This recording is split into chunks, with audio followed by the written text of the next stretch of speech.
할렐루야! 오늘도 말씀을 사모하여 이 자리에 오신 여러분 사랑하고 축복합니다. 하나님의 말씀이 오늘도 우리 가운데 들려지고 깨달아지고 마음 가운데 새겨지는 시간 되기를 원합니다. 오늘 말씀은 민수기 15장 22에서 31절 말씀입니다. 제가 22절에서 24절을 봉독하겠습니다. 너희가 그릇 범죄하여 여호와가 모세에게 말씀하신 이 모든 명령을 지키지 못하되 곧 여호와께서 모세를 통하여 너희에게 명령한 모든 것을 여호와께서 명령한 날 이후부터 너희 대대에 지키지 못하여 회중이 부지 중에 범죄하였거든 온 회중은 수송아지 한 마리를 여호와께 향기로운 화제로 드리고 규례대로 소제와 전제를 드리고 수염소 한 마리를 속죄제로 드릴 것이라. 아멘. 우리가 살아가다 보면 죄를 짓지 않고 사는 건 참 어렵습니다. 생각 없이 내뱉은 말 한마디, 무심코 지나친 행동 하나, 마음속에 잠시 머물렀던 생각 하나가 죄가 되기도 하죠. 그 중에서 진짜 몰라서 의도하지 않고 저지른 일들도 많습니다. 그럴 때 우리 안에 이런 질문이 생깁니다. 하나님은 나의 실수를 어떻게 보실까? 모르고 한 잘못도 하나님 앞에 죄일까? 그리고 더 나아가 이렇게 묻게 됩니다. 하나님은 그런 나를 용서하실까? 오늘 우리가 함께 나누는 민수기 15장 말씀은 그 질문에 대한 하나님의 마음을 너무나 분명하게 보여줍니다. 본문을 보면 한 단어가 유독 많이 등장하는데요. 바로 부지 중에 라는 말입니다. 실수로 의도하지 않게, 무지 가운데 라는 의미죠. 이 말은 개역 개정에는 무려 8번이나 반복되고 다른 번역본에서도 여러 차례 등장합니다. 이건 단순한 반복이 아니라 하나님께서 실수로 죄를 지은 우리에 대해 얼마나 인자하신지, 그 죄를 용서하시기를 얼마나 원하시는지를 보여주는 표현입니다. 하나님께서 우리 인간의 연약함과 부족함, 실수의 가능성을 잘 알고 계시기에 그 실수에 대해 용서의 길을 열어두셨습니다. 개인이든 공동체든 이스라엘 백성이든 이방인이든 부지 중에 죄를 범한 누구라도 회개하고 제사를 드리면 용서받을 수 있는 속죄의 길을 허락하셨습니다. 이 속에 하나님의 자비가, 하나님의 사랑이 담겨 있는 겁니다. 그런데 분위기가 30절부터 확 바뀌죠. 고의로 무엇을 범하면 누구나 여호와를 비방하는 자니 그는 백성 중에서 끊어질 것이다. 여기서 고의로라는 말은 히브리어로 야드라마인데 지극하면 손을 높이 든다는 뜻입니다. 쉽게 말해서 하나님을 향해 주먹을 쥐고 들고 있다는 거예요. 마치 이런 거죠. 이게 죄라는 거 알아. 그래도 난 그냥 이렇게 살 거야. 말씀은 알겠는데 순종할 생각은 없어. 이것은 교만하고 완고한 마음에서 비롯된 겁니다. 반항적이고 고의적으로 하나님을 대적하는 태도인 것입니다. 그런 사람에 대해 하나님은 단호하게 말씀하십니다. 그는 여호와를 비방하는 자요, 말씀을 멸시한 자요, 명령을 깨트린 자다. 그 사람은 공동체에서 끊어질 것이다. 하나님은 공개적으로 모욕하고 그분의 말씀을 하찮게 여기고 그 명령 자체를 부숴버리려는 완고한 마음의 사람을 하나님은 끊어버리시겠다고 경고하십니다. 여기서 끊어진다는 건 단지 공동체에서 쫓겨나는 수준이 아닙니다.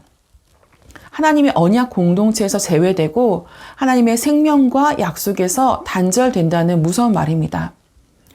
부지 중에라는 단어가 8번이나 반복되지만 고의로라는 말은 단 한 번만 등장합니다. 하나님의 자비는 넓고 풍성하지만 하나님을 고의적으로 대적하는 자에 대해서는 단호하다는 것을 보여주는 겁니다. 그럼 이런 질문이 생기죠. 그럼 나 끝난 걸까? 나도 알면서 죄 지은 적 있는데. 하지만 여러분, 하나님은 행동만 보시는 분이 아닙니다. 하나님은 그 죄를 대하는 우리의 태도, 우리의 마음의 방향을 보십니다. 성경에는 이 차이를 보여주는 인물이 나옵니다. 바로 다윗인데요. 그는 하나님께 특별히 사랑받은 사람이었지만 밧세바 사건에서 고의적인 죄를 저질렀습니다. 권력을 이용해 한 여인을 범했고 그 남편을 전쟁터에 내보내 죽게 만들었죠. 이것은 누가 봐도 심각한 죄였습니다. 그런데 하나님은 다윗을 용서하십니다. 하나님은 다윗의 마음을 보셨기 때문입니다. 그는 나단 선지자의 책망 앞에 죄를 숨기거나 변명하지 않고 곧바로 엎드립니다. 시편 51편을 보면 하나님이 구하시는 제사는 상한 심령이라 하나님이여 상하고 통회하는 마음을 주께서 멸시하지 아니하시리이다 라고 고백합니다. 다윗의 회개는 감정적인 눈물이 아니라 삶의 방향을 다시 돌리는 회개였습니다. 다윗은 하나님을 향한 두려움과 죄를 통회하는 마음, 하나님의 긍휼에 대한 믿음이 있었습니다. 하나님은 그런 마음을 보시고 다윗을 회복시키셨습니다. 죄 자체보다 그 죄를 대하는 태도, 그 마음의 반응이 어떤지를 보신 겁니다. 사랑하는 여러분, 우리가 죄를 짓지 않은 삶을 살 수 있다면 참 좋겠지만 사실 누구도 완전하지 않습니다. 실수할 수 있고 넘어질 수도 있습니다. 하지만 중요한 건 그 이후에 어떻게 반응하냐입니다. 죄를 가볍게 여기며 무시하고 방치할 것인가? 아니면 하나님 앞에 나아가 주님, 제가 잘못했습니다 라고 회개할 것인가?